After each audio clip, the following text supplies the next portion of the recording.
अमित शाह जी का बयान सुना था, पीओके भारत का हिस्सा है, जो कि है भी और हम इसे वापस लेकर रहेंगे। तो क्या लग रहा है आपको? जो हमारा है वो तो हमारा है ही और आना ही चाहिए और आएगा ही, लेकिन बात उसके बहुत आगे की है, क्योंकि हम तो अखंड भारत की बात कर रहे हैं। बॉलीवुड की कई सारी पार्टीज चलती थी जो अंडरवर्ल्ड के काफी लोगों के कांटेक्ट से या इवन फोटोज हम लोगों को देखने को मिलती थी। कई बार हम बेल्ट से, चप्पल से, जूते से, मम्मी को जो मिलता था हम उससे पिटे हैं। ऐसा आपके साथ हुआ है कभी? स्पोर्ट्स बाइक अभी कोई है आपके पास?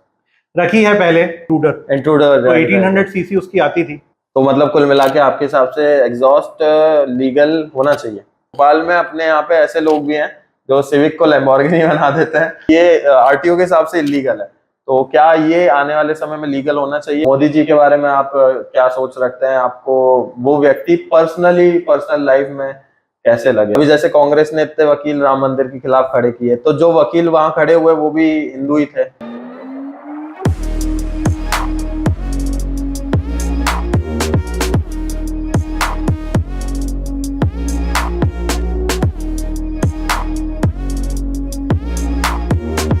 Hello what's up everyone, this is magician Eddie लौटा है अपने नए व्लॉग के साथ।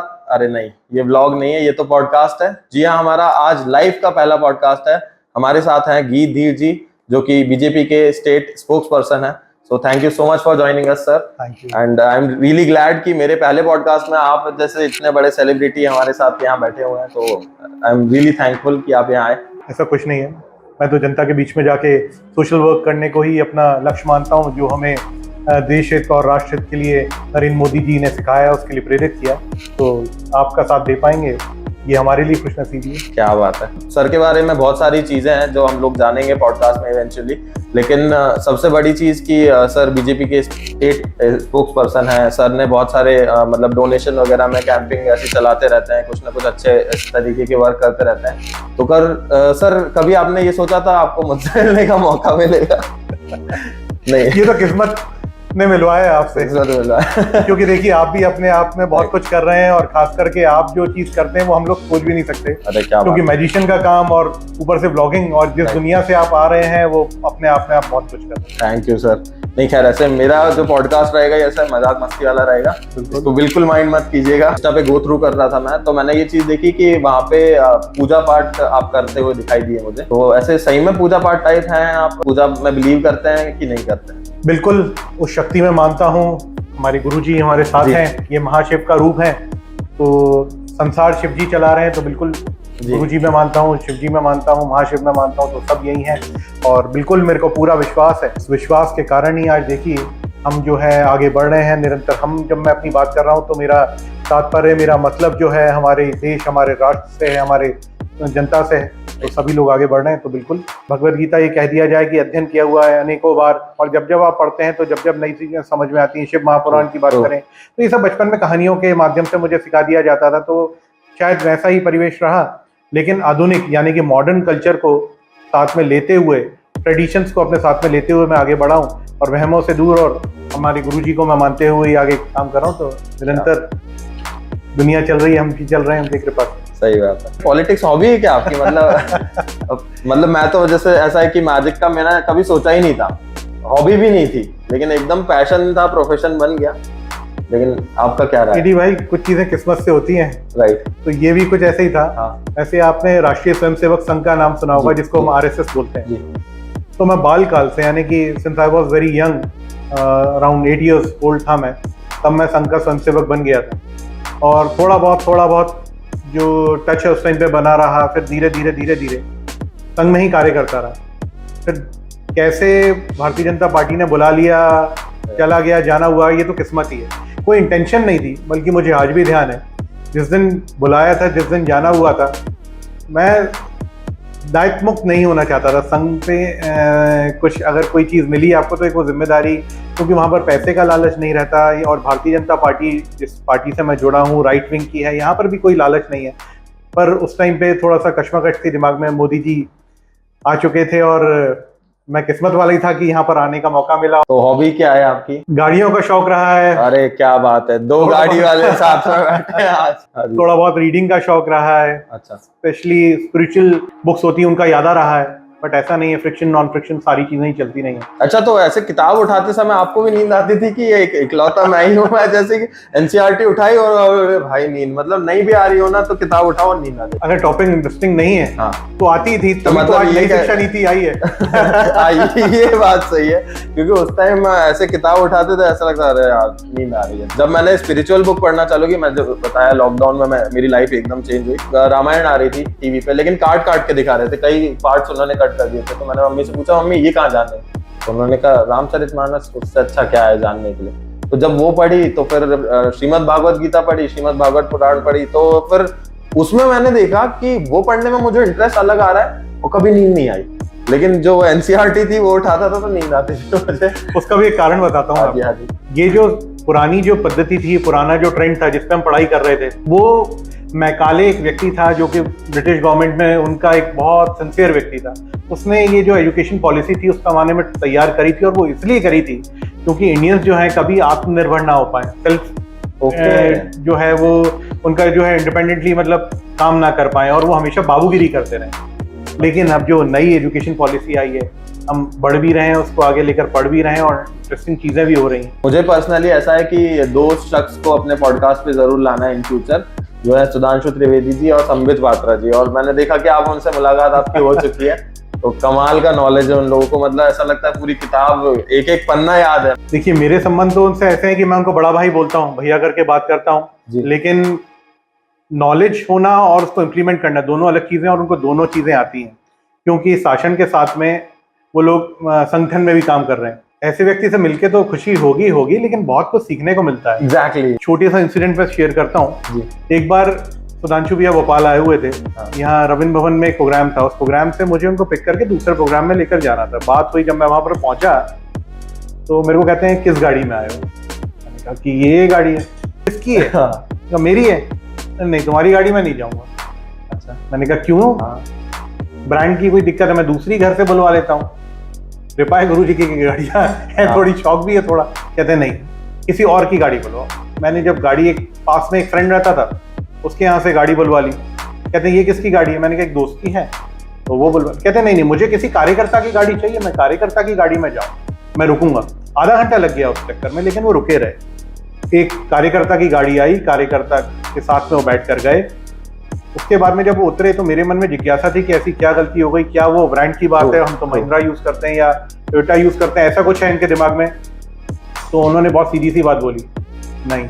उन्होंने बोला कि एक व्यक्ति के साथ जिसके साथ मैं गया हूँ वो कार्यकर्ता होना चाहिए, ताकि मुझे जनता से जुड़ी हुई चीजें मालूम पड़े, और जब लौट के आओगे तो दूसरे कार्यकर्ता को बुलाओ, इसकी गाड़ी में नहीं जाऊंगा, क्योंकि मेरे को उससे भी जुड़ना है। और रोज अलग अलग लोगों को बुलाओ। अगर जो व्यक्ति आ जाए कम से कम 1-1.5 हफ्ते बाद तुमसे मिले, रोज वो तुमसे ना मिले, नहीं तो वो तुम्हारे जैसा बन जाएगा, तुम उसके जैसे बन जाओगे। वो जो दिखाना चाहता है वो चश्मा नहीं पहनना है। तो जो आपने नॉलेज की बात बोली, हर जगह से नॉलेज गेन की जा सकती है, और वो मुझे सुधांशु भैया से सीखने को मिला। संबित भैया हाजिर जवाब है, और दोनों से मैंने बोला ना, बहुत कुछ सीखने को मिलता है। और वो अगर दोनों का कॉम्बिनेशन मिल जाए तो फिर क्या बात है। तो सीखने को तो इन दोनों में इतना है। ऐसे बहुत सारे लोग हैं हमारी पार्टी में, लेकिन ये लोग एक चमकाए हुए हीरे हैं, ऐसा बोला जा सकता है मोदी जी की टीम के। और मैं बहुत फक्र महसूस करता हूँ कि मेरे अच्छे संबंध हैं। क्या बात है। Whom do you admire in your life? बहुत सीधी सी बात है, मेरे डैडी, उन्हीं को मैं एडमायर करता हूँ, उन्हीं से सब कुछ सीखा है। गुरुजी के पास हैं वो। 2019 में वो गुरुजी के पास बहुत यंग एज में चले गए थे। वो जितना सिखा कर गए हैं, मेरे को लगता है वही मेरे लिए सब कुछ है। कुछ दिन पहले भी कुछ चीज़ें दिमाग में चल रही थी, नहीं समझ में आ रहा था कि क्या होना चाहिए, तो मैं अपनी डायरी की अलमारी खोल के साफ कर रहा था। कुछ डायरी मिली, उसमें कुछ चीज़ें लिखी हुई मिली, तो आंसर्स वहाँ से मिल गए। तो आज तक के एडमायर करते आता हूँ, मेरी गुरुजी की मेहर से आज भी मुझे जवाब वहीं से मिल रहे हैं। तो बहुत बड़ी बात है।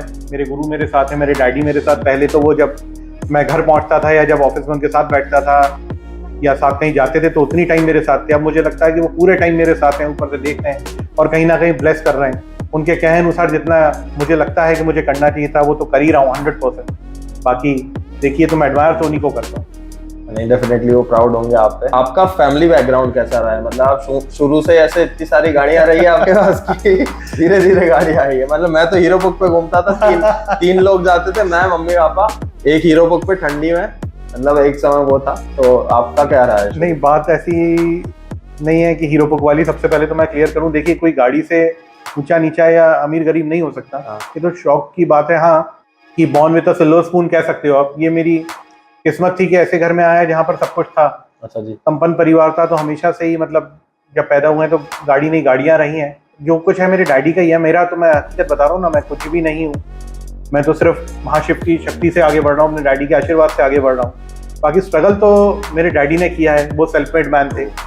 और गाड़ियों का शौक जो था वो हमने, जैसे रईस बच्चों को होता है वैसा नहीं था कि तोड़ रहे हैं, गलत चला रहे हैं या लेकिन हाँ रहा है। घर वाले आपके सपोर्टिव रहे आपके सारे खुराफातों में या अच्छे कामों में या बुरे कामों में? हाँ, मेरे तो ऐसा है, मतलब कुछ भी गलत कोई ऐसे आके भी घर पे कंप्लेंट कर जाता था, शिकायत कर देता था कि सोनू ने, मेरे घर का नाम सोनू, कि सोनू ने ऐसा किया, तो मेरे घर वाले मुझ पे चिल्लाते थे तू बाहर गया क्यों, क्योंकि तू बाहर गया इसलिए ये कलेश हुआ। तो थोड़ा सा क्या मतलब हम बेल्ट से, चप्पल से, जूते से, मम्मी को जो मिलता था हम उससे पिटे। आजकल के बच्चों को क्या पता, प्यार है उनका, वो तो आशीर्वाद है उनका। भाई लेकिन ये भी बड़ी आपके साथ हुआ है कभी ऐसे पिटाई पड़ी? बचपन में तो सभी पिटे हुए। नहीं, अब ऐसे थोड़ा बहुत हो गया, लेकिन मैं इतनी मस्ती नहीं करता था कि घर तक के बातें पहुंचे। घर तक बात नहीं पहुंचे तो लेकिन हाँ, थोड़ी बहुत मस्ती हुई है। घर वालों का तो काम बच्चों को सुधारना ही रहता है, राइट, और वो मानना भी उनका एक प्यार छुपा रहता है कि हमारा बच्चा अच्छा चले। तो जो आपके साथ हुआ है, मुझे तो ये लगता है कि प्यार है और कृपा रही है कि बचा रहा हूँ। हाँ, थोड़ी बहुत मार जरूर खाई, क्योंकि मुझे ध्यान है जब भी मैं स्कूल से लौट के आता था तो खाना खाना या नहाना दोपहर को वो बाद में रह जाता था, पहले टीवी ऑन करना सबसे पहला काम बन जाता था। तो उसके लिए कई बार डांट पड़ती थी, कई बार मार पड़ जाती थी जब नंबर और मार्क्स अच्छे नहीं आते थे। तो बेसिक चीजें रही हैं, मुझे लगता है कि सबके साथ ही रही होंगी। बड़ी मस्ती तो ऐसे कुछ की नहीं। अच्छा, तो टीवी की आपने जिक्र की, टीवी शो का, तो हमारे टाइम पे तो शक्तिमान आता था, उसमें भी ऐसा है कि मामा जो हमारे थे, हम तो जॉइंट फैमिली, उन्होंने डिस्क भी कटवा दी थी। तो हम लोग इतने खुराफाती, जूते पड़ने बनते हैं सर हमें, जरूरी था हमें जूते आना। तो वहां पे वो डिस्क का तार आ रहा था एक अंकल का, तो उसमें काट के अपना तार जोड़ के वापस डिस्क चालू कर ली, तो वो बेचारे उसकी डिस्क चली गई थी। तो ऐसा शक्तिमान मेरा फेवरेट शो रहा है। तो आपका क्या कुछ अच्छा ऐसा? तो सोनपरी भी आता था नहीं, खैर सोनपरी वाले शौक नहीं थे मेरे। अच्छा। हाँ, लेकिन बचपन में जब मैं छोटा था तो मुझे वो ध्यान है, हम 5 आया करता था। ऐसे कुछ शाम को जो है वो एक सबका मालिक एक है, ऐसे कुछ आध्यात्मिक सीरियल, और फिर रामायण आती थी, रामायण महाभारत के। मुझे कुछ धुंधला याद है, क्योंकि उस जमाने का तो नहीं हूँ, बट रामायण जरूर मुझे ध्यान है कि 90s में आया करती थी, तो वो मुझे ध्यान है। लेकिन ये आपकी जो डिस्क की तार काटने वाली बात है, ये मुझे ध्यान रहे कि ऐसा भी होता था। तो मारते जो थे घर वाले कुछ जगहों पे तो सही थे, घर वाले तो ठीक है, लेकिन जिसकी डिस्क टूट गई थी। मम्मी को आप हौसला दे रहे हैं मेरी। अभी थोड़े दिन से मारना छोड़ दिया उन्होंने मुझे। अब थोड़ी ना आप ऐसी मस्ती करते, मैं आप पता नहीं चलने देता। डैडी भाई, आप बहुत सवाल पूछ रहे हो, मुझे एक सवाल पूछने का मौका दिया जाए। अच्छा, पूछिए सर।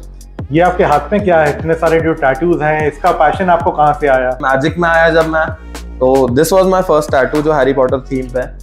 ये टैटू मेरी लाइफ में एक इंपॉर्टेंट रोल प्ले करता है, क्योंकि मैं हैरी पॉटर से इंस्पायर हुआ था, और मेरे हर एक टैटू की कुछ ना कुछ स्टोरी है। आप मेरा पॉडकास्ट लेंगे तो मेरे पॉडकास्ट में आपने बोला था मार बहुत खाई है, मुझे मिस्चिफ वाला वर्ड लिखा दिख रहा था उस पे। मिस्चिफ मैनेज हो गई ना सर, अब मिस्चिफ अब मैनेज कर ली, जरूरी है। फिर मम्मी नहीं तो ऐसी छड़ी से मारेंगी। टैटू ऐसा एडिक्शन है कि जब आप एक बार बनवा लो तो फिर आपको लगता है अब और बनवा लेना चाहिए। ऐसा अभी आपके साथ कभी हुआ है, टैटूज बनवाए आपने? देखिए, बिल्कुल अभी तक तो हाथ पूरे साफ हैं, अभी तक के ऐसा कोई अभी का चढ़ा नहीं है। अच्छा, और आपको देख रहा हूँ मैं, तो आगे देखिए क्या होता है, लेकिन मुझे ऐसी उम्मीद कम है। हाँ, कमल का बनवा लें अपन यहाँ पे। वो तो दिल में बना हुआ है। मैंने आपको बाइक चलाते हुए भी देखा, आप हार्ले डेविडसन राइड कर रहे थे। आपकी है हार्ले डेविडसन? नहीं, मेरी नहीं है, कोई मिल गए थे, उन्होंने मेरे को फोर्स किया कि आप चला कर देखिए। अच्छा, तो बहुत साल के बाद में मेरे को भी जुनून था, मैंने कहा चलो देखते हैं चला पाते हैं कि नहीं। तो बस ऐसे ही चला ली। तो आप बाइक पर्सन रहे कि कार पर्सन रहे? मतलब ज्यादा मशीन में, क्योंकि आप तो कार वाला शौक थोड़ा ज्यादा रहा है, बाइक वाला भी रहा है भी, लेकिन कार्स का थोड़ा ज्यादा है। अच्छा, तो ये तो स्पोर्ट्स बाइक अभी कोई है आपके पास? रखी है पहले, इंट्रूडर, तो 1800 सीसी उसकी आती थी। तो एग्जॉस्ट उसमें था गाड़ी में? क्योंकि देखिए, मैं सुपर बाइक हूँ, बीइंग अ सुपर बाइकर, ऐसा लगता है कि एग्जॉस्ट वाला क्वेश्चन अब यहाँ आना चाहिए जितने बाइक एंथुसियास्ट हैं, क्योंकि जब आप बाइक में एग्जॉस्ट नहीं लगाते स्पेशल बाइक्स में, लाइक जिनमें एक्चुअली अच्छे सीसी की बाइक्स है, अब आजकल मैंने देखा है कई लोग स्प्लेंडर का भी साइलेंसर खोल देते हैं, वो गलत बात है, वो इरिटेट करता है। लेकिन जो बाइक एंथुसियास्ट हैं और जो कार एंथुसियास्ट है उनके लिए वो एग्जॉस्ट साउंड एक खुशनुमा माहौल क्रिएट कर देता है। मतलब ऐसा हो जाता है कि ओ लुक एट दिस, कोई बाइक आ रही है। तो what do you think about, उसमें था आपके बाइक में एग्जॉस्ट? देखिए उसमें था, लेकिन आवाज जो थी उसकी बिल्कुल भी लाउड नहीं थी, बल्कि मैंने स्लो करवाई हुई थी। मेरा ये मानना था कि आवाज नहीं आनी चाहिए, क्योंकि क्या होता है कि जब आवाज आती है ना तो वो एंथुसियाज्म, जैसे आपने बोला ना, वो पैदा करती है और उसको देख के हम और क्रेजी हो जाते हैं, क्योंकि स्पीड थ्रिल्स बट किल्स, ये भी कहावत है।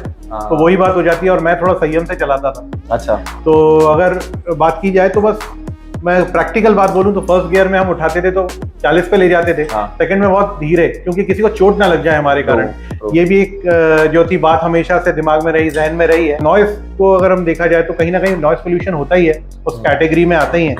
आज जो है हमारे देश में हमें समझाया जा रहा है, स्वच्छ भारत की ओर ले जाया जा रहा है, नॉइस पोल्यूशन की जगह ले जाया जा रहा है। शादियों ब्याहों में हम बैंड बाजे लिमिटेड वॉल्यूम में, तो बाइक जो है उनका भी एक मजा है, लेकिन उनको फिर हाईवे पे या जहाँ घर हो वहां पर अगर लाउडली चलाया जाएगा और आवाज करेंगी तो बहुत सारे ऐसे छोटे बच्चे हैं जो कि नींद से उठ जाते हैं। कई बार मैंने ये देखा है, तो शिकायत करते हैं कि सुबह बाइक्स निकलती है, रात को दिक्कत होती है। तो ऐसा कई बार होता है। बट इंथुजियाज्म रखना है तो मैंने एक चीज और अभी कहीं पे देखने को मिली थी। अभी एक कोई ये जो कॉन्सर्ट कार्स और बाइक्स के जो इवेंट्स होते रहते हैं, वहां पर देखा था एक इलेक्ट्रॉनिक डिवाइस आई है, वो आपकी जो एक्सीलेटर है उसकी स्पीड के हिसाब से वो नॉइज निकालती है। अदरवाइज जब शहर में आप चला रहे हो तो बंद कर दो और जब हाईवे पे जा रहे हो तो हाईवे पे अच्छा भी, क्योंकि आपकी स्पीड थोड़ी 80 के आसपास रहेगी, जो नॉर्म्स है हमारे उतनी ही रहनी चाहिए। तो उस हिसाब से आपको वहां पर आवाज भी अच्छी मिलेगी और किसी को डिस्टर्बेंस भी नहीं होगा। लोग अवेयर हो जाएंगे कि कोई स्पोर्ट्स बाइक आ रही है, सुपर बाइक आ रही है, तो आपको साइड भी प्रॉपर मिल जाएगी। वेलोट्रॉनिक्स कहलाता है वो चीज। वो डिवाइस आपके एग्जॉस्ट के बेंड पाइप में लग जाता है और जैसे आप रिमोट दबाते हैं तो वो फ्लिप करता है, तो आवाज फ्री फ्लो बन जाती है, तो आवाज लाउड आती है। और जैसे ही दूसरा दबाते हैं बटन, तो मतलब आपने नहीं, मैंने कुछ नहीं किया मैंने कुछ नहीं करके रखा। तो मतलब कुल मिला के आपके हिसाब से एग्जॉस्ट लीगल होना चाहिए? अभी तो इलीगल है। लिमिट में जो वॉइस है वो किसी को डिस्टर्ब नहीं करे उतना। सर लिमिट का अगर बात करूं तो आपके बाजू से हायाबुसा भी चली जाएगी, आपको आवाज नहीं आएगी। अभी जो BS6 इंजन आया वो तो सुपर साइलेंट है। तो यही तो होना चाहिए। आजकल तो लोग साइलेंट, सर 12-15 लाख की 20 लाख की कोई बाइक ले रहा है, उसमें से वो धूम वाली आवाज ना है तो फिर वो फील नहीं आता ना। देखिए आजकल जो हम इलेक्ट्रिक कार्स की दुनिया में जा रहे हैं, कॉन्सेप्ट कार्स आ रही हैं। अब यहाँ तो आप बड़े बड़े अगर ब्रांड्स की बात करें, इनफैक्ट जैगुआर की बात करें, आप तो ऐसे कार एंथुसियास्ट हैं, तो वो जब तक ऐसे मस्टैंग की रत आवाज नहीं आती तो फील कैसे आता होगा? देखिए वो आवाज कब आएगी जब वो कार हाई स्पीड में जाएगी और वो रिस्की। नहीं सर, एग्जॉस्ट से आ सकती है आपके फर्स्ट गियर पे भी। लेकिन इन कार्स में, स्पोर्ट्स कार्स में तो ऑटोमेटिक वर्जन ही आता है, इंजन में ट्रांसमिशन है और ये इसको अपन न्यूट्रल पे डाल के ये थोड़ा बहुत कर सकते हैं। और जब ऐसा कोई करेगा किसी के भी कॉलोनी में रोक के या किसी सड़क पे रोक के, तो जो लोग घर के अंदर है अगर कोई बीमार है तो क्या होगा? फायर एग्जॉस्ट लगवाइए ना, आग निकलती है, आवाज ही क्यों दिखानी लोगों को, आवाज ही क्यों सुनानी है? वो 3 सेकंड के लिए आग निकलती है, 3 सेकंड के बाद रुक जाती है। वो एक स्पार्क प्लग से एक स्पार्क जनरेट होता है, वो कुछ नहीं आर्टिफिशियल। तो ऐसी चीजें की जा सकती हैं अगर इंथुसियास्ट ही है कोई और उसको अगर अपना शौक पूरा करना है, तो शौक को दूसरों को डिस्टर्ब करके अगर कोई शौक पूरा करा जाए तो वो शौक नहीं है। और सरकार ने, हमारे RTO विभाग ने, जो हमारा ट्रांसपोर्ट डिपार्टमेंट है, बहुत सोच समझ के लॉज तैयार किए हैं और सबको जो है वो उसका फॉलो करके अच्छा काम करना चाहिए, एक अच्छे नागरिक की तरह जो है वो पेश आना चाहिए। मेरे को तो यही लगता है और यही सलाह मैं आपके पॉडकास्ट के माध्यम से सभी को देना भी चाहूंगा। एक चीज बताइए, जैसा आपने बोला कि किसी को परेशानी नहीं होनी चाहिए मॉडिफिकेशन से, तो भोपाल में अपने यहाँ पे ऐसे लोग भी हैं जो सिविक को लैम्बोर्गिनी बना देते हैं। तो आपके हिसाब से ये मॉडिफिकेशन में तो किसी को परेशानी नहीं होनी चाहिए, लेकिन ये RTO के हिसाब से इलीगल है। तो क्या ये आने वाले समय में लीगल होना चाहिए? क्योंकि अब कार एंथुसियास्ट है, हर कोई अफोर्ड नहीं कर सकता सर। जैसे अब यहाँ अभी कहाँ लैम्बोर्गिनी, मैं सिविक को जरूर बनवा सकता हूँ। इस मामले में किसी मुन्ने का भोपाली के चक्कर में बिल्कुल ना पड़े। अच्छा क्योंकि मॉडिफाई तो कर देंगे। आप थोड़ा सा गाड़ी को तेज लेकर गए और दरवाजा उड़ के किसी दूसरे को लगा तो क्या हाल होगा, वो भी समझिए। ये बात ऐसा नहीं है कि ये हर मॉडिफिकेशन जो है वो इलीगल होती है। इसके कुछ नॉर्म्स होते हैं, उसके जरिए परमिशन ली जा सकती है। स्पेशली जो मैकेनिकल स्टूडेंट्स रहते हैं कॉलेज में, जो है अपने प्रोजेक्ट्स बनाते हैं, इसके लिए भी RTO स्पेशल परमिशन दे देता है। पूरी टीम रहती है, वो निरीक्षण परीक्षण करके एक सर्टिफिकेट जारी कर देती है, जिसके लिए वो गाड़ी जो है रोड पे चलने के लिए रोड लीगल हो जाती है और उससे आगे घूमा भी जा सकता है, लोगों को जो है उसको देख के इंस्पायर भी किया जा सकता है। तो मतलब आपका ये कहना है कि जो सिविक की लैम्बोर्गिनी बन रही है वैसा नहीं होना चाहिए? होना चाहिए। अगर गवर्नमेंट के जो रूल्स हैं उसको अगर तो आने वाले समय में ऐसा कोई रूल एक्सपेक्ट कर सकते हैं जिसमें ऐसा इजीली अप्रूव हो जाए? आज भी अप्रूव हो जाता है अगर जो गवर्नमेंट के नॉर्म्स हैं उसको लेके। देखिए, कलर चेंज भी जो है अब नहीं करवा सकते हो कायदे से, उसके लिए भी सरकार की एक फीस है, क्योंकि सरकार के रिकॉर्ड में जो गाड़ी है वो अलग कलर की रजिस्टर्ड है और अगर आप उसका कलर चेंज करवा तो देते सर वहां पे जाके सिर्फ उसमें कलर का चेंज टू रेड कर देना है, उसमें क्या दिक्कत है? मेरी सारी गाड़ियां रेड है, अब मैं सोच रहा हूँ व्हाइट कलर की कोई गाड़ी लेता हूँ, उसको रेड कराना है, तो उनको तो वहाँ डॉक्यूमेंट में ज्यादा कुछ नहीं करना होगा ना, तो इतनी हैवी फीस क्यों लेते हैं वो? मतलब 30,000 40,000 रुपए? नहीं, इतनी भी नहीं है, जितना मेरा ज्ञान है उतनी फीस नहीं है, लेकिन इसका एक सब्स्टिट्यूट भी है। क्या? फिर आप उसको कलर मत करवाइए, आप उसके ऊपर रैप करवा लीजिए। तो फिर रैप में पुलिस पकड़ लेती है कि तुमने सफेद गाड़ी लेके लाल रैप करा दिया? रैप तो अलाउड है मेरे हिसाब से, क्योंकि रैप के ऐसे कोई नियम्स नहीं है। कलर में रैप अलाउड है, जैसे व्हाइट कलर का व्हाइट कलर में रैप कराओगे तो अलाउड है, लेकिन फिर व्हाइट कलर का व्हाइट में रैप जो सरकारी नियम है। अब जैसे हम बात करें तो कुछ साल पहले एक बड़ा ही दर्दनाक किस्सा हुआ था एक बस में एक बच्ची के साथ में, मैं नाम नहीं लेना चाहूंगा, लेकिन वो तो ऐसा किस्सा था कि रोंगटे खड़े कर दिए थे। उसके बाद लोगों ने फिल्म हटानी शुरू करी, सुप्रीम कोर्ट की गाइडेंस थी। तो कई बार हमारी सेफ्टी के लिए हमारे भी साथ में कभी कोई हमारे आसपास के कोई जो रहता है उसके साथ में कुछ ऐसी अनदेखी ना हो जाए, उन सब चीजों के लिए भी गवर्नमेंट के रूल्स रहते हैं। तो ये जो कार का कलर है, अगर कोई कार का कलर चेंज कर लेगा और कोई क्राइम कराएगा, बोलेगा नहीं ये कार तो इस कलर की थी, तो सरकार अपना काम बखूबी कर रही है, हमें ही फॉलो करना चाहिए हर चीज के लिए। वो तो आप करवा भी लोगे, कई बार जरूरी नहीं। जनरली जो हमारी चीजें रहती हैं, अगर पुलिस वाला चेकिंग कर रहा है तो जनरली इतनी बारीकी से चेकिंग नहीं करता है, लेकिन हम कई चीजों में बाईपास कर जाते हैं। जैसे पोल्यूशन, बहुत छोटी सी चीजें है कि नहीं, सीट बेल्ट है कि नहीं, हम निकल जाते हैं 4 गाड़ियों के बीच में से। हेलमेट हमने नहीं पहनी, हम 4 बाइक्स के बीच में से निकल जाते हैं। किया है सब? देखिए, सीट बेल्ट जहां तक के मैं फॉलो करता हूं बिल्कुल नियम, हेलमेट की जहां तक की बात है तो बिल्कुल फॉलो करता हूं मैं नियम, क्योंकि अगर हम ही लोग गलती करेंगे और जनता के बीच में अगर कहीं सेवा कर रहे हैं, तो सेवा का प्रयास कर रहे हैं, तो वो एक गलत मैसेज जाएगा। तो बिल्कुल मैं फॉलो भी करता हूं और जो मेरे साथ में चलते हैं उनको भी मैं बोलता हूं कि फॉलो करें। किस्सा मुझे और ध्यान आया, ये 1 साल पुरानी बात है, कांग्रेस की 15 महीने की सरकार आई थी, मुझे आज भी वो दिन ध्यान है। एक मैरिज गार्डन में लाल घाटी पे शादी थी, मैंने भी गाड़ी पार्क करी, रोड के ऑपोजिट डायरेक्शन में जो थी वो गाड़ी की पार्किंग मिली।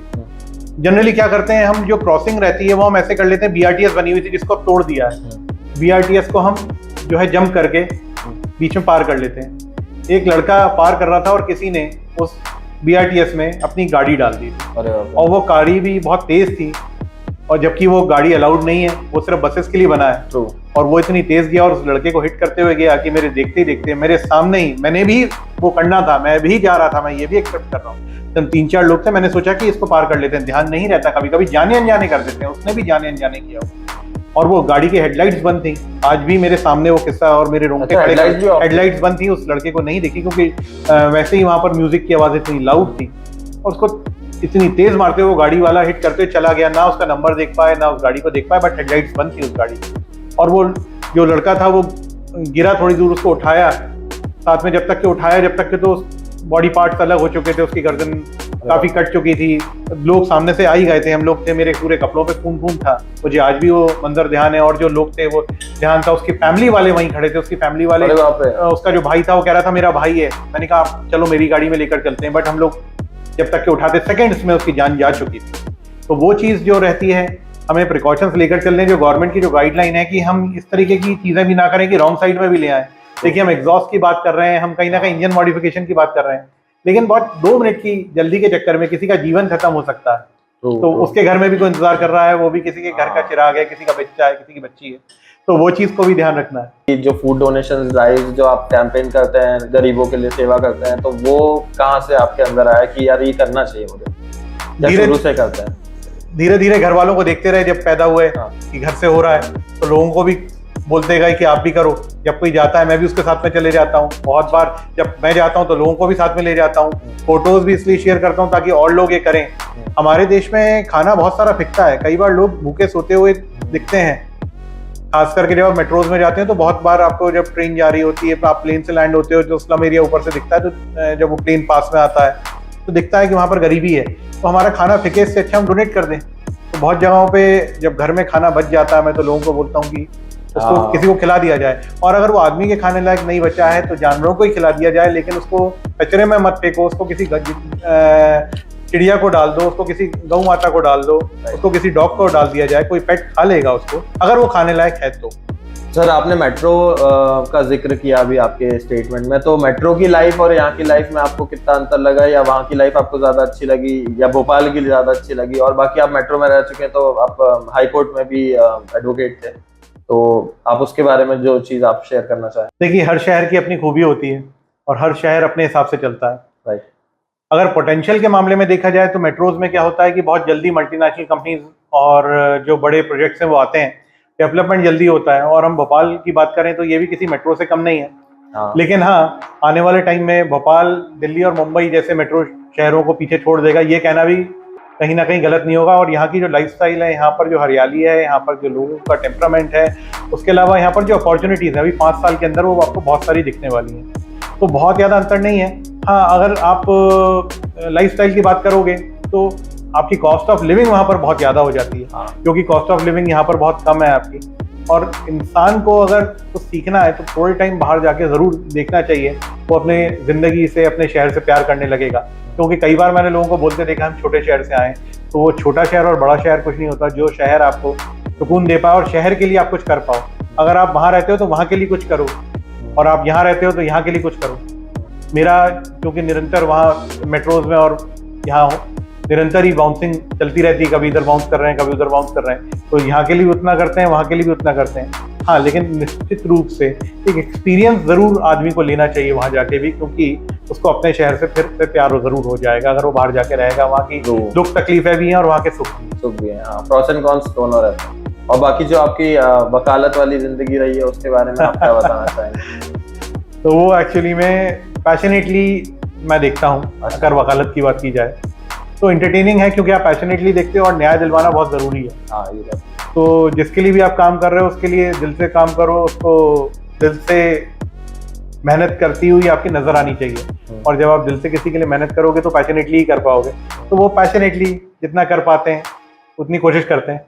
कई बार ऐसा होता है कि वकीलों को पता होता है कि ये व्यक्ति गलत है या मैं गलत का साथ दे रहा हूं, तो आपके हिसाब से वो साथ देना सही है या नहीं? अभी जैसे कांग्रेस ने इतने वकील राम मंदिर के खिलाफ खड़े किए, तो जो वकील वहां खड़े हुए वो भी हिंदू ही थे उनमें अधिकतर। जहां मुझे लगता है मेरा जमीर जवाब नहीं दे रहा, मैं मना कर देता हूँ, भाई ये मैं नहीं कर पाऊंगा। तो वो चीज का आपके अकॉर्डिंग जो पता होना और उसके बाद भी आप गलत चीज कर रहे हो, तो वो सही है या गलत है? जब आपने सवाल पूछा तो मुझे लगा ये बिल्कुल आप फिल्मी दुनिया से इंस्पायर होकर पूछ रहे हो। लेकिन आपका सवाल राम मंदिर पे जब आया तो आपने प्रैक्टिकल बात बोली, जो आपने जमीर वाली बात बोली ना, जब आदमी ने जमीर बेच दिया तो सब कुछ कर सकता है वो। और कांग्रेस की बात की जाए, आपने जो राम मंदिर का एक टॉपिक उठाया, बड़ा ही अच्छा टॉपिक है और बड़ी जो है गर्व वाली बात है। जो हम सोचते आए थे वो अभी हो रहा है और सामने जो उसका परिणाम दिख रहा है। बल्कि मेरी बहुत सारी ऐसी इच्छाएं हैं कि बहुत जगहों पे इस तरीके से जाऊं, अपन खैर बात करेंगे कभी।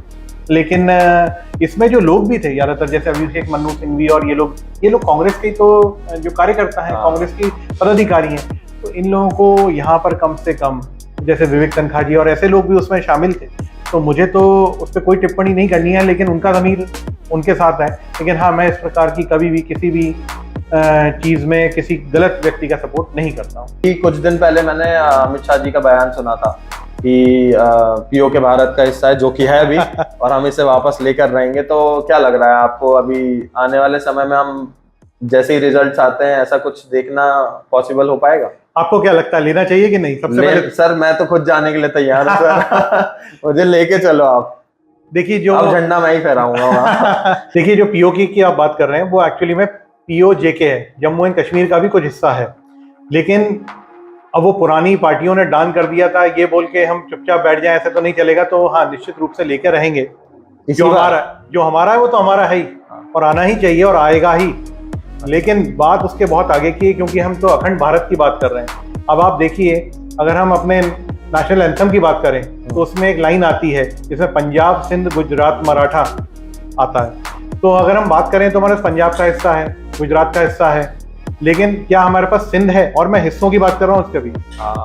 तो क्या हमारे पास सिंध है?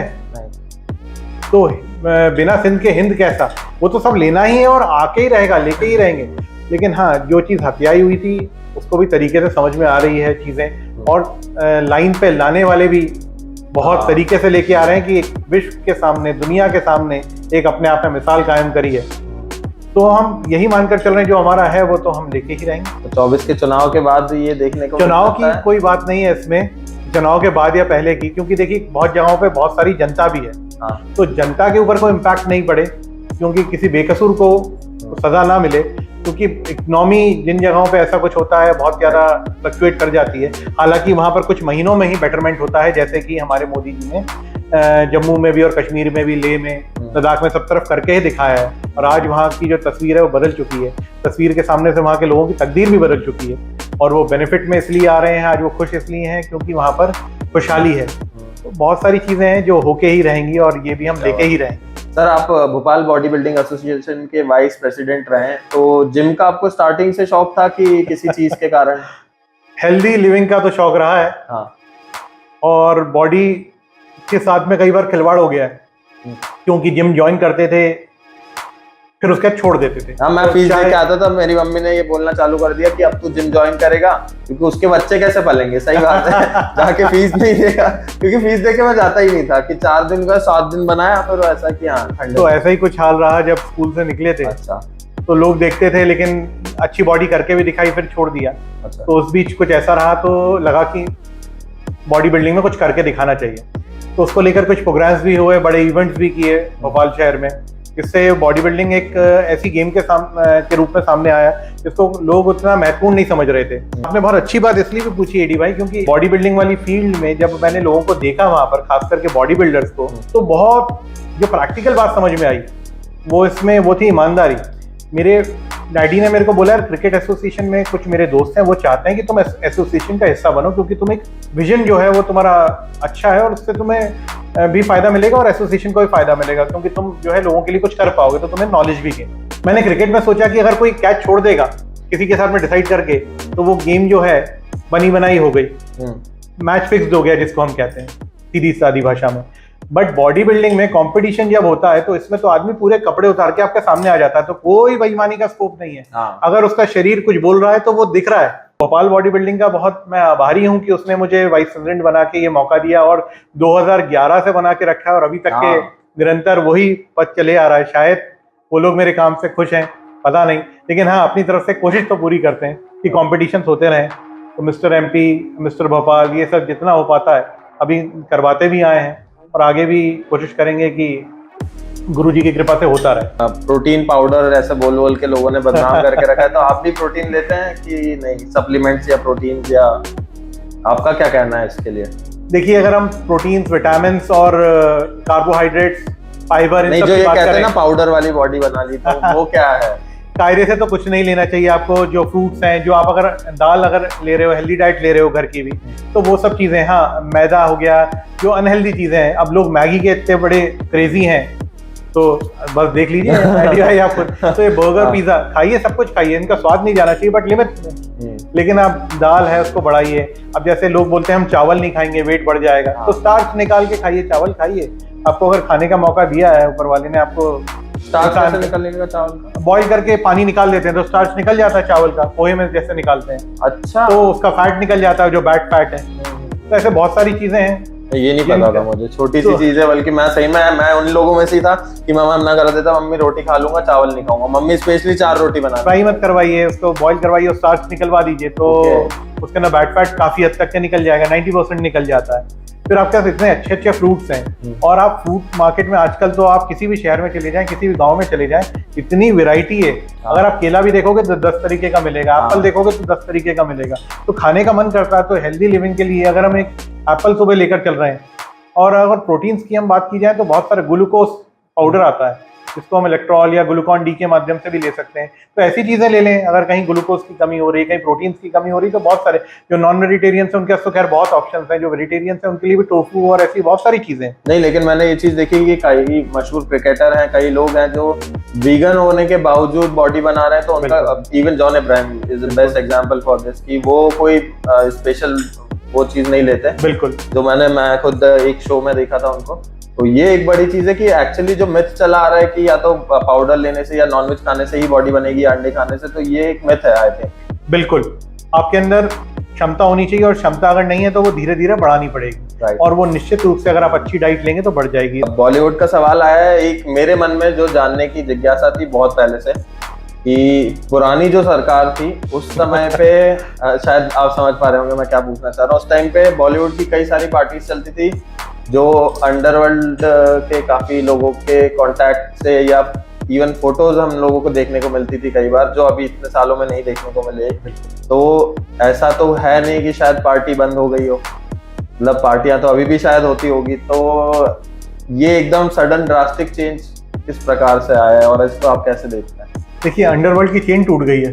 पार्टीज तो होती हैं और आगे भी होंगी, लेकिन उसमें क्रिमिनल एक्टिविटीज बिल्कुल नहीं होती और ना ही कोई क्रिमिनल आते हैं और ना ही कोई क्रिमिनल बचे हैं। तो पहले तो लेकिन ओपनली फोटोज डलती थी बड़े बड़े सेलिब्रिटीज की, कि बड़े किसी देखिए, वो अपने मतलब से आते थे। हर आदमी, खास करके जो क्रिमिनल्स की हम बात करें, इनका कोई ना कोई मतलब रहता है। ये जनता से प्यार नहीं करते, ये आम जन से प्यार नहीं करते, ये अपने परिवार से प्यार नहीं करते। तभी तो इस प्रकार के जो हम शूटआउट्स के बारे में दिन दहाड़े सुनते थे। तो ये सब चीजें अब एकदम से कैसे खत्म हो गई 2014 के बाद में? आप मुझे बताइए, आपने क्या कहीं टिफिन बम सुना? मोदी जी के आते से ये सब चीजें कैसे खत्म हो गई? इच्छा शक्ति चाहिए। तो हम अपनी गोलियां, बंदूकें मेड इन इंडिया के तहत खुद बना रहे हैं, तो हमारा सामान बिकना बंद हो गया। उसी तरीके से ड्रग्स का कारोबार था जो अंडरवर्ल्ड चलाता था, वो सब खत्म कर दिया, उसकी चेन तोड़ दी। तो ना ये गुंडे बचे, ना ही अंडरवर्ल्ड वाले बचे। अब सिर्फ नाम और किस्सों के बात हो गए। कांग्रेस की और दूसरी सरकारों की बात की जाए तो शायद इन लोगों ने बढ़ावा दिया होगा उस जमाने में। तो जब आप जो बात कर रहे हो, मैं भी काफी इस दुनिया से काफी दूर था, तो मुझे उतना ज्ञान नहीं है। लेकिन मेरे सामने तो कभी अभी ये चीजों का सिर्फ नाम और निशान रह गया, जो हम पढ़ते हैं, सुनते हैं कि ऐसा हुआ करता था। लेकिन अब तो सिर्फ किस्से कहानियां बन के रह गए, पुरानी बातें रह गई हैं। तो अब ऐसा संभव नहीं, क्योंकि यहाँ पर अगर किसी ने गुंडागर्दी की तो वो अंदर जाएगा। अंडरवर्ल्ड की बात करी तो उसको ऐसा अंदर डाला जाएगा कि बाहर ही नहीं निकल पाएगा। सही बात है। सर, लाइफ में आपका कोई? मैं जनता के बीच में तो काफी टाइम से, क्योंकि एक स्वयंसेवक का काम होता है लोगों को जो है वो राष्ट्र हित के बारे में बताना और अच्छी चीजें, अच्छा उसकी दिनचर्या हो, इस बारे में अवेयर करने, तो काम कर ही रहा था। बट मस्ती मजाक और बहुत ठंडी तबीयत से कर रहा था। लेकिन मेरे डैडी के जाने के बाद में मेरे अंदर जो परिवर्तन आया है, लोगों को समझने का, चीज़ों को समझने का और हकीकत जानने का, वो मुझे ऐसा लगता है कि मेरे लिए लाइफ चेंजिंग एक पॉइंट रहा है, एक टर्निंग पॉइंट रहा है, बल्कि ये कह लीजिए। लाइफ को सीरियसली लिया है, और उसके पहले थोड़ा सा जो काम कर रहे थे उतना सीरियसनेस नहीं थी उसमें। काम तो वो ही भाव था, लेकिन अब उस भाव में और ज़्यादा गहराई आ गई है, मुझे लगता है। तो वो मेरे लिए टर्निंग पॉइंट था, लेकिन अब उस भाव में और ज़्यादा गहराई आ गई है, मुझे लगता है। तो वो मेरे लिए टर्निंग पॉइंट था। सर, अगर आप इस प्रोफेशन में नहीं होते तो आप क्या कर रहे होते? अगर वैसे तो आप बहुत सारे प्रोफेशन में हैं, ये कहना भी सही नहीं है, लेकिन अगर पॉलिटिक्स का अगर अपन ना इन्वॉल्व करें, तो पॉलिटिक्स में अगर आप नहीं होते तो क्या कर रहे होते?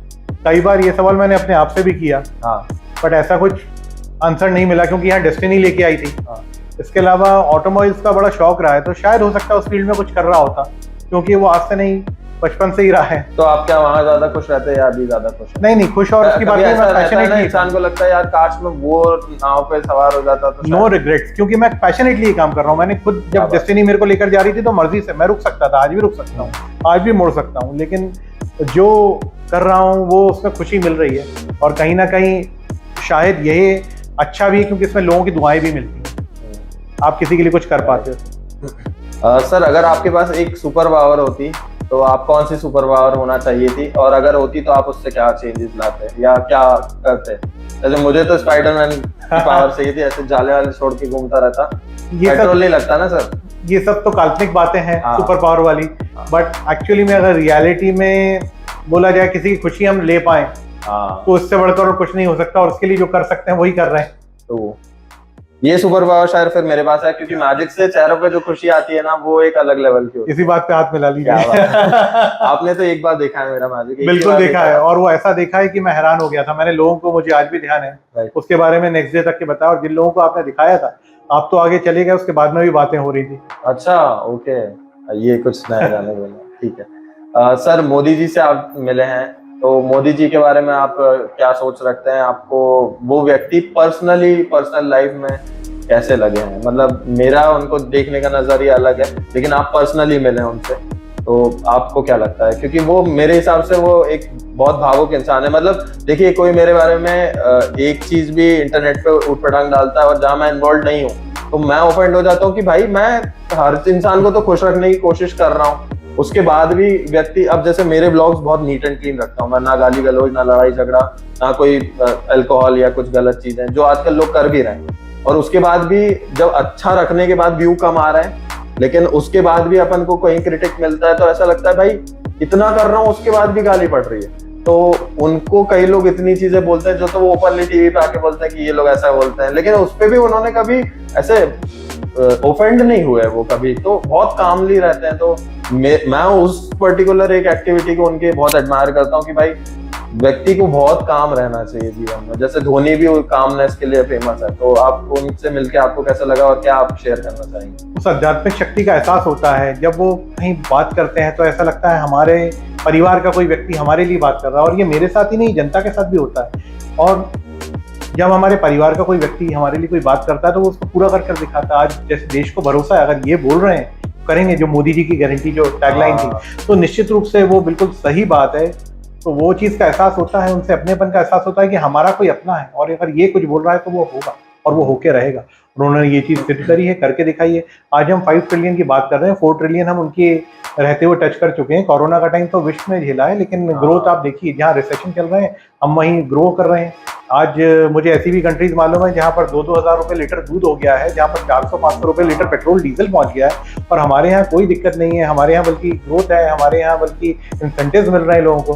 तो धीरे धीरे जो उन्होंने कर दिखाया है, इससे सीखने को भी यही मिलता है। और उनको मैंने जितना समझ पाया हूँ, हालांकि उनके सामने तो हम लोग क्या हैं, लेकिन जितना मैं समझ पाया हूँ, तो हर प्रकार की शक्ति, आध्यात्मिक शक्ति, देश को आगे बढ़ाने के लिए जिस प्रकार की भी जो शक्ति चाहिए वो उन्होंने अपने अंदर पैदा करी, और वो जनता के अंदर वो कहीं ना कहीं इतनी पॉजिटिविटी और वो जो काम कर रहे हैं उसके बारे में जितना कहा जाए उतना ही कम है। उनकी तारीफ या प्रशंसा करने के लिए मैं ये बात नहीं बोल रहा हूँ, बट वो तेज या ऐसी चीज़ें तो दुनिया बोलती होगी, बट जो परिवार का एक मुखिया है, अगर उसके ऊपर भरोसा है तो हम आगे परिवार बढ़ जाता है। तो आज वही बात है कि हमारे राष्ट्र को, हमारे देश को उनके ऊपर भरोसा, और इसलिए हमारा राष्ट्र बढ़ रहा है। तो मोदी जी के लिए और क्या बोलना है, और हमारे लिए हमेशा ऐसे हमारे साथ में वो खड़े रहें, बस यही मेरी उनसे गुजारिश भी है। बढ़िया सर। सो इसी के साथ एंड करते हैं पॉडकास्ट को, क्योंकि हमारी बातें तो चलती रहेगी। थैंक यू, बहुत लंबी चलती रहेगी। Thank you so much for joining. मुझे बहुत मजा आया आपके साथ, और आप हमेशा ऐसे ही पॉडकास्ट करते रहें और नई नई चीजें हमें सिखाती भी रहें। आज भी आपके गैजेट्स देख के बड़ा अच्छा लगा, आपसे बात करके अच्छा लगा। राइट। तो हमें हमेशा ऐसे नई नई चीजें लेकर दिखाते रहिए, हमें भी बहुत कुछ सीखने को मिलता है। बिल्कुल, 100% sir. Thank you so much for watching. This is magician Eddie signing off. मिलते हैं आप सभी से अगले पॉडकास्ट में। तब तक के लिए अगर चैनल सब्सक्राइब नहीं किया है तो सब्सक्राइब कर दीजिए एंड बेल आइकन हिट कर दीजिए।